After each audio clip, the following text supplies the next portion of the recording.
அனைவருக்கும் வணக்கம். ஓம் ஸ்ரீ பாலாயை நமக.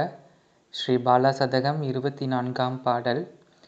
ஜெய ஜெய என்று முழங்கிடும் போர்க்களம் ஸ்ரீபாலா உந்தன் வீர ஆவேசம்.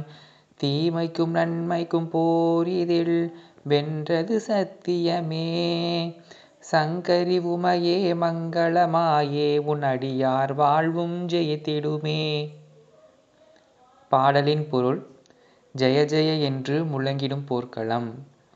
பண்டாசுரனுக்கும் அன்னை லலிதா திரிபுர சுந்தரிக்கும் நடுவே ஏற்பட்ட போரின் காரணமாக பண்டாசுரனின் பக்கமிருந்து 30 படை வீரர்கள் வெளிப்படுகிறார்கள். யார் என்று கேட்டால் பண்டாசுரனின் பிள்ளைகள் என்று கூறிக்கொண்டு 30 பேர் வெளிப்படுகிறார்கள். மிகவும் பயங்கரமான ஆவேசம் கொண்டவர்களாக, மிகவும் கோரமானவர்களாகவும் காணப்படுகிறார்கள்.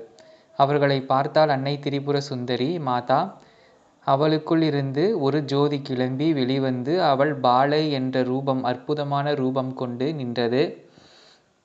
பாலையை கண்ட உடனே இந்த 30 பேருக்கும் ஒரு விதமான பயம் ஏற்பட்டது. பாலையை சுற்றி வளைக்கலாம் என்று அந்த 30 பேரும் பாலாம்பிகையை நோக்கி போகிறார்கள். அன்னை பாலை தன் கையிலே வைத்திருந்த அந்த வில்லை வைத்து கொண்டு ஒரே வில்லை எய்கிறாள், ஒரே அம்பை எய்கிறாள். அந்த ஒரே அம்பு 30 அம்புகளாக மாறி அந்த 30 பேரையும் கொன்று விடுகிறது. திரும்பி பாலாம்பிகை சென்று தாயிடம் ஐக்கியமானதாக வரலாறு. இப்படி போர்க்களத்திலேயே சென்ற வேகத்தில் வந்த வேலையை முடித்துவிட்டு திரும்பியவள் பாலா திரிபுர சுந்தரி. பாலாம்பிகைக்கும் திரிபுர சுந்தரிக்கும் எந்த ஒரு வேறுபாடும் கிடையாது என்பது நாம் முன்பே பார்த்திருக்கின்றோம் அல்லவா? ஜெய ஜெய என்று முழங்கிடும் போர்க்களம். அப்படி அன்னை பராசக்தி பாலாம்பிகை வந்த வேகத்திலே அரக்கர்களை வதம் செய்து ஜெய ஜெய என்று தன் பக்கம் வெற்றி என்று போர்க்களத்தில் முழங்கினாள் என்று இந்த வரி குறிக்கிறது. ஸ்ரீ பாலா உந்தன் வீர ஆவேசம். பாலை பார்க்கத்தான் சிறுமி என்றாலும் அவளுடைய வீர வைராகிய பராக்கிரமம் என்ன செய்தது? ஒரே அம்பில் 30 பேரையும் கொல்லக்கூடிய 30 அம்புகளாக மாறி அங்கிருந்த அரக்க சைனியங்களையும் வதம் செய்தது.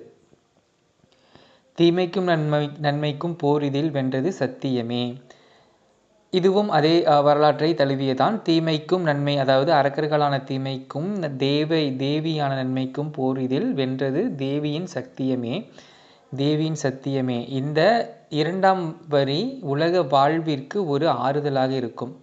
நாம் நல்லவர்களாக இருக்கின்றோம், இருந்தாலும் எதற்காக இவ்வளவு துன்பம் ஏற்படுகிறது என்று நிறைய பேர் புலம்புவது காதுபடவே கேட்டுக்கொண்டுதான் இருக்கிறது. நாம் நல்லவர்களாக இருக்கும் பட்சத்தில், நாம் நல்ல பக்கம் இருக்கும் பட்சத்தில் நிச்சயமாக தர்மம்தான் வெற்றி பெறும். தர்மம் வெற்றி பெறுவது புதிதல்ல, எப்பொழுதுமே தர்மம்தான் வெற்றி பெறும். அதர்மம் ஜெயித்தது போல் இருந்தாலும் அது தோற்று போய்விடும்.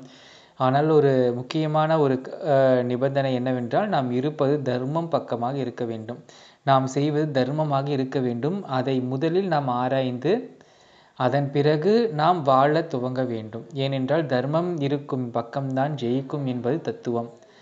பீமனும் தர்மம் செய்தவன்தான். அதே நேரம் அந்த விபீஷணன், ராமாயணத்தில் விபீஷணனும் தர்மத்தின் பக்கம்தான் சென்றான். இங்கே பீமனும் தர்மம் செய்தவன்தான், அந்த பீஷ்மரும் தர்மம் செய்தவர்தான். ஆனால் பீஷ்மர் தர்மம் என்று சொல்லிக்கொண்டு ஏதோ ஒன்றை பிடித்து கொண்டு இருந்தாரே தவிர, ஆனால் தர்மத்தின் பக்கம் அவர் வரவில்லை. ஏன் அப்படி சொல்கிறேன் என்றால், திரௌபதி தன் கண் முன்னாலே துயிலுரியப்பட போகிறாள் என்று தெரிந்தும் தர்மத்தை நான் காப்பாற்றுவேன், சொன்ன வாக்கை காப்பாற்றுவேன் என்பதற்காக அவர் அமைதி காத்தது அங்கே தவறாக கருதப்படுகிறது. இப்படிதான் கண்ணன் இறுதியாக இந்த பீஷ்மரிடம் சொல்கிறார். அப்படி இருக்க நாம் இருப்பது தர்மம் பக்கமா என்பதை ஆராய்ந்து, நாம் வாழ்வது தர்மமா என்று ஆராய்ந்து வாழும்போது தர்மமாக இருப்பின் நமக்கு நிச்சயம் வெற்றிதான் கிடைக்கும். அடுத்த வரி: சங்கரி உமையே மங்களமாயே உன் அடியார் வாழ்வும் ஜெயித்திடுமே. அவ்வளவு சீக்கிரம் அம்பிகையை யாராலும் வழிபாடு செய்துவிட முடியாது. அம்பிகையின் அனுகிரகத்திற்கு பாத்திரம் ஆவதும் அவ்வளவு சீக்கிரம் முடியாது. ஏனென்றால் அம்பிகையின் வழிபாட்டுக்கு வருபவர்கள் முதலில் அவர்களுக்கு குழந்தை மனம் இருக்க வேண்டும். எந்த ஒரு தீய குணமும் இல்லாமல், எந்த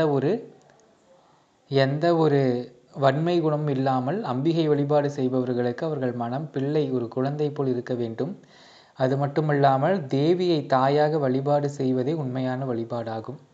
அப்படி வழிபாடு செய்யும் அடியார்களின் மனம் எப்பொழுதுமே தூய்மையாக இருக்கிறது, எப்பொழுதுமே தர்ம சிந்தனையோடு இருக்கிறது என்பதால் அவர்களின் வாழ்வும் என்றும் ஜெயித்திடுமே என்று இந்த ஆசிரியர் குறிப்பிடுகிறார். மீண்டும் நாளை ஒரு நல்ல நாளை சந்திப்போம். நன்றி, வணக்கம். ஓம் சக்தி.